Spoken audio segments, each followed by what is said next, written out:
Hello, my name is Dr. Carol Falender, and I was asked to speak to you today on competence in clinical supervision.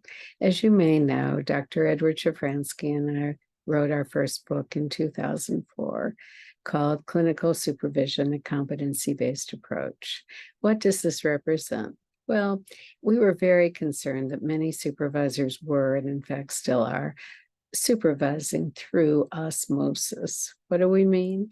We mean that they were supervising by having internalized the supervision they received, which is fine, but it's not adequate. We felt that the osmosis problem is that supervisors who simply take practices that they experience, some were good and some were maybe questionable, and use those with their current supervisees. We propose a system that's systematic and intentional, and it addresses the knowledge, skills, and attitudes that are implicit in supervision as indicated through the evidence, which was accumulating then and which continues to be accumulating at a huge rate, huge amount of articles being published on clinical supervision and competent clinical supervision. Unfortunately, also a new dimension is that we're seeing that many supervisees are reporting inadequate or harmful even supervision occurring during their training trajectory.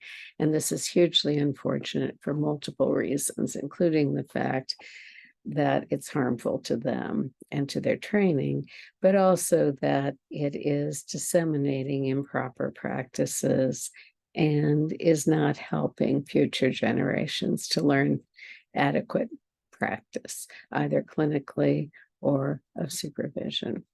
So within the competence model, we think about knowledge, skills, and attitudes, and we articulate those. If you have an interest in the specifics of those, you may look up online the American Psychological Association guidelines on clinical supervision, which provide a framework for what I'm talking about. So the things that actually seem to be emphasized more in supervision may be the knowledge and the skills, and you can self-assess on that and think about it. But the attitudes have been sorely neglected for sure. Some of the research, though, that's emerging is beyond attitudes, that inappropriate behaviors are also being exhibited during the process of supervision, and this is simply not acceptable. So in our framework, we talk about the importance of establishing a strong supervisory alliance and supporting that alliance with a supervision contract. The supervision contract is an essential component of clinical supervision. It lays out all the dimensions and provides a type of informed consent for supervisees about what to expect and what the parameters are of supervision. We then encourage monitoring for strains and ruptures to the supervisory relationship. All of this should occur within with the attitude of cultural humility. And much of the work by Owen and Hook and others has been very formative in ensuring that supervisors, in fact, instill all practices in cultural humility. We, of course, want the supervisors to address countertransference or reactivity, which is more of a meta-theoretical word because our entire framework is meta-theoretical. And that is reflective practice on the personal responses to the clinical situation, to the client, to the interaction. So to be thoughtful about all those. Furthermore, to embed, of course, ethics and legal considerations in everything we do, to be thoughtful about self-care and to monitor, but also to model self-care to our supervisees, and generally to be competent in the things that we are supervising. rather than simply supervising generically. The whole competence movement is designed to be meta-theoretical, which means even if you are providing supervision through a psychotherapy model, through a developmental model, through a process model, through any model, you can adopt a competency-based clinical supervision approach because, in fact, it is meta-theoretical. It simply adds a more systematic approach to your process of supervision to ensure that there are no missing components. It also is very syntonic with evidence-based to ensure that the supervisors are up to date on the latest research and developments in the field to support the development of their supervisees.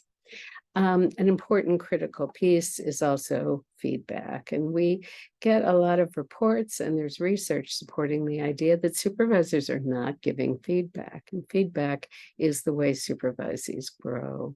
So to ensure that each supervision session, not only are you covering the cases, the theories, the interventions, the emotions, you are also giving feedback to each supervisee to ensure that they know what your evaluation is of them, what things you're concerned about, and what their strengths are, and how you're going to frame all of that.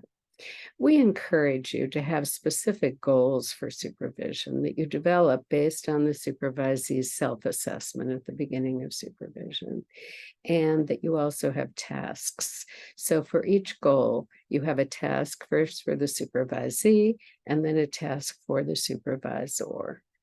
We encourage two of those, and as they're met, you add additional ones, either from the supervisee's self-assessment or from your observation of their work.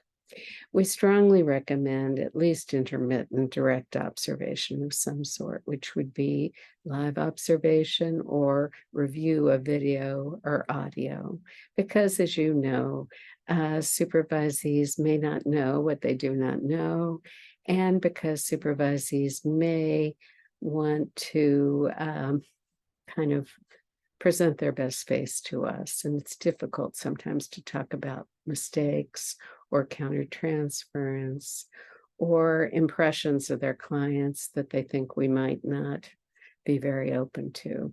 So as you can see, there's great complexity in clinical supervision, and this is just a very, very, very brief outline. So I hope it's helpful to you. And if you have questions, you can forward them to me. I'd be happy to answer. And best wishes to you with your clinical supervision.